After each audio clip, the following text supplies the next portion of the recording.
Hey guys, Tyler the Real Estate Guy here. If you're looking for tips and strategies on buying and selling at the same time, or maybe you found your dream home and you have a house to sell and you're like, Tyler, what's next? Well, hang out with me here because we're gonna go over those specific details in this video. And then if you hang out with me to the end, I'm gonna share with you my go-to solution, the thing that I go to all the time with my clients when things go south and it seems like you cannot close on time. Let's get into it.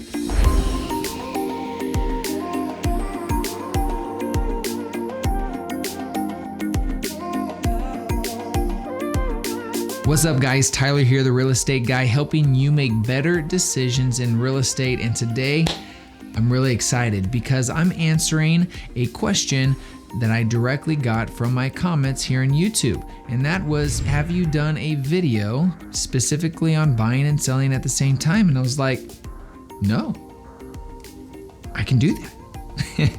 And so here we are.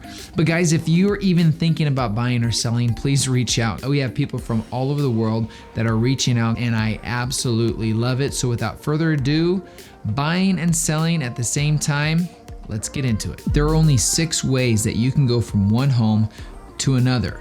Now, one way is how the rich approach it, and if you can afford it, it's probably the least stressful way to go about buying and selling. And that is, you go find your home, you buy it, you move into it, and then you go sell your old house. Well, not everybody can afford that. So the first question that you really have to ask yourself is, where are you financially? Are you able to afford 2 homes, right? So you're gonna go to the lender and you're gonna ask them, hey, with my current house, can I afford another house? If you can't do that first option, then we're going to be looking at the other 5. And as we go through these, you're gonna need to determine your risk tolerance. We're gonna work our way from the most conservative to the more risky options. So starting out at number 1, the most secure way that you can actually go through this process is first put your home up for sale, sell it, move into some type of temporary housing. It may be a rental property for 3, 6 months or a year, and then you go look for the perfect house. Now, typically when you're buying your second home, undoubtedly you're gonna have some specifics that you're gonna be looking for in your second home. Maybe it's a mudroom, maybe it's a drop zone, maybe it's having a second sink in the master bathroom to save your marriage. Whatever it may be, you're gonna be looking for those specifics, and having this extra time to find the right home may be necessary for you in your search and hunt for that perfect house. Next up on the list is selling your home. And then when you sell your home, you get an offer and you're going to counter back in your offer and you're gonna say these words, that it's contingent upon you finding suitable housing. The risk is you might not find something, you go back to your home and it's more difficult to sell your home. Some buyers are just gonna not feel comfortable having that as a contingency, putting their dream home on the line of you finding the right place isn't as appealing to a buyer than just saying, hey, you got the house. But it gives you that security knowing that if you don't find a house while you're looking, that you still have a place to stay. Before we continue, I probably should define what risk is. Risk is not just the chance of you losing a home. It's a grouping of a couple different things. It's losing the perfect home. It's the cost you may incur because of the route that you're going, or not having a place to stay and potentially being homeless. Now, next on the list is what we'll call the extended close. Now, in the extended close, you're putting your home up for sale with no contingencies to the buyer. You're just gonna get the best offer you can on the house. And once you have that, you're going to counter back and just say, hey, I want a longer closing, an extended close period. Typically, a closing period is anywhere from 30 to 45 days. You can extend it anywhere from 60 to 90 days. Asking for more time to find that house will kind of give you that peace of mind that you'll be able to find the home that you're looking for. Now, these last 2 ways if done correctly, could be a very good approach to buying and selling at the same time. However, more often than not, I see this done incorrectly, and we'll address this here in a minute. But the next one on the list is finding the home first, not selling. So you go out and you go look for the perfect home. Time is not a factor. I just want to find the perfect house. You find it. So then you go put an offer on that property and you say, hey, it's contingent on me selling my property that I don't have for sale, that I'm going to put up for sale, and I'm asking you to sell the property to me for that. Now, the risk in this is the chances that a seller is actually going to agree to it. It's very slim in a seller's market that a seller will actually agree to terms like this because they don't need to. There's more demand on their house, and there's potentially a buyer that's going to not have a contingency that will be able to purchase it. Now, the last one on the list is the one I probably see most often done incorrectly, and I see it happen all the time with clients where, again, you don't sell your house first, but you go find the right house. You go find it, you find out that they're interested, but they don't want to do a contingent offer. So you go back to your house and you hurry up and you try to sell your home to then be able to purchase that home. More often than not, this doesn't happen the way people imagine it to happen, but with some forethought and with some planning and some strategy, you can actually accomplish this. So what is the strategy that I'm referring to? What is this planning that you need to do? If you neglect taking the time to properly prepare your home for sale, by the time you find your dream home and are able to buy it, you have to go through all these steps to actually get your home ready to sell, and that home may already be gone. You have to take the time to talk with your realtor about your home. What do you need to do to get it updated? What do you need to do to make sure that it sells quickly? And where do you need to price it? These are the three questions, the most important questions that you need to ask. If you price your home correctly, it will sell. If it's not selling, then you've overpriced it. And this is not a time to try to pinch every penny out of your house. Do the updates to increase the value, price it at market value, and get it sold so you can get the home that you're hoping to actually walk away with.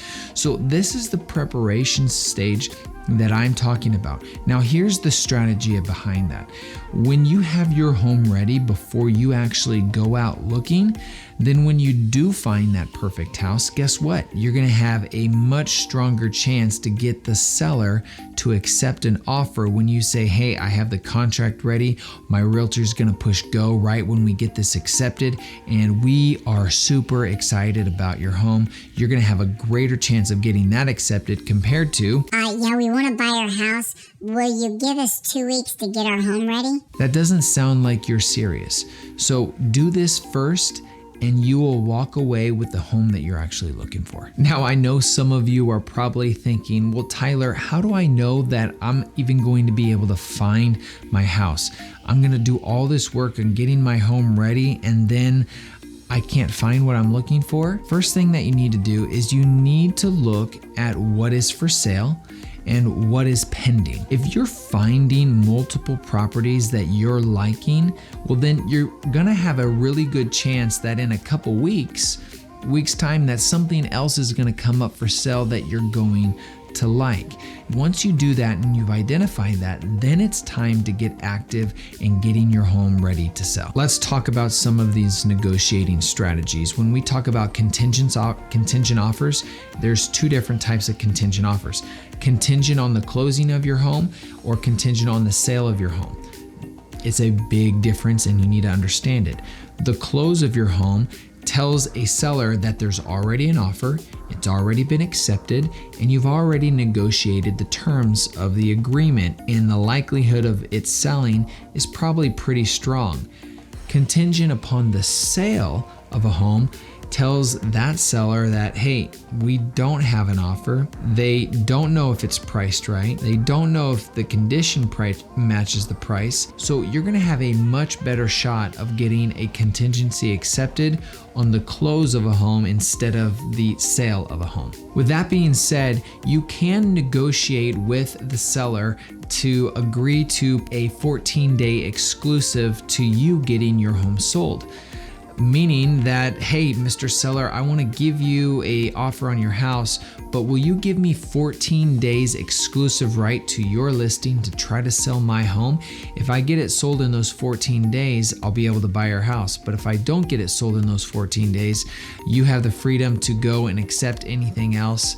And your goal as a seller now is to get your home sold within those 14 days. Another negotiating tactic is to do that suitable housing on your own house. So you put your home up for sale, you get an offer on it, and then you counter back and you basically tell them, hey, I'll agree to your offer, but it's contingent upon me finding suitable housing. It's a great negotiating tactic to give you security that you'll be able to find something, and it gives you a place to stay in case you don't find something. Probably the most common negotiating tool I see right now is 48 hours first right of refusal.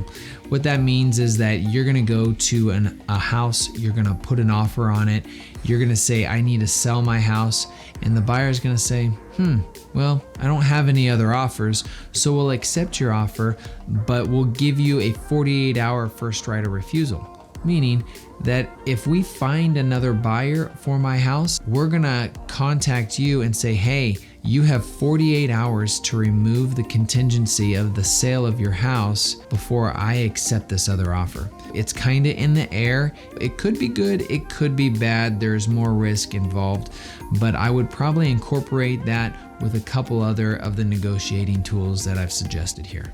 So despite all the planning that you're doing, something could go wrong. Still, delay in closing, appraisals coming in low, appraisals coming in late. Who knows what this situation may be? So you have to prepare for this. So there's two things that I like to do that I referenced at the beginning of this video to prepare for situations like these. Number one is I'd like to locate a place that I know that I can stay in case closing is delayed.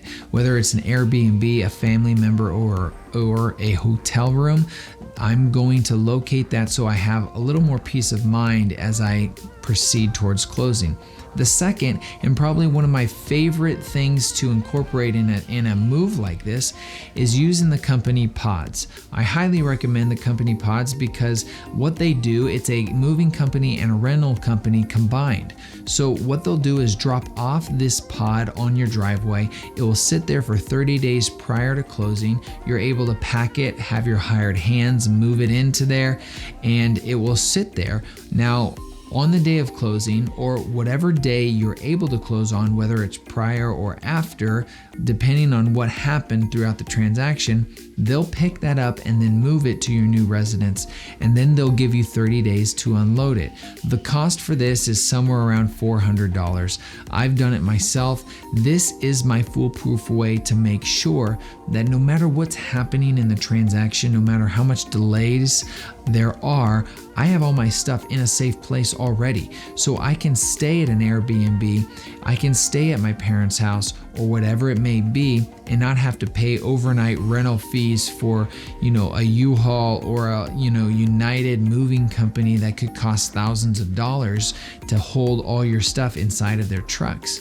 This is the best way, in my opinion, to make this moving from one home to another home as smooth as possible. And guys, just as I said at the very beginning of this video, I was super excited because I'm able to make a video from some of the comments that I'm seeing. So if you have any questions, comments, or videos that you would like, any suggestions on topics, please put them in the comments below. I'd love to hear what your questions are, answer them, and hopefully make a video about that. Guys, if this was helpful, give me a giant thumbs up, hit that subscribe button to help out in the YouTube algorithm. And guys, in the comments below, or excuse me, in the description below, you'll find our buyers and sellers guide, free resource for you. Guys, if you're looking at investing in real estate, check out the Fundrise link down there, or investing in the real estate market, you can get 2 free stocks at WeBull.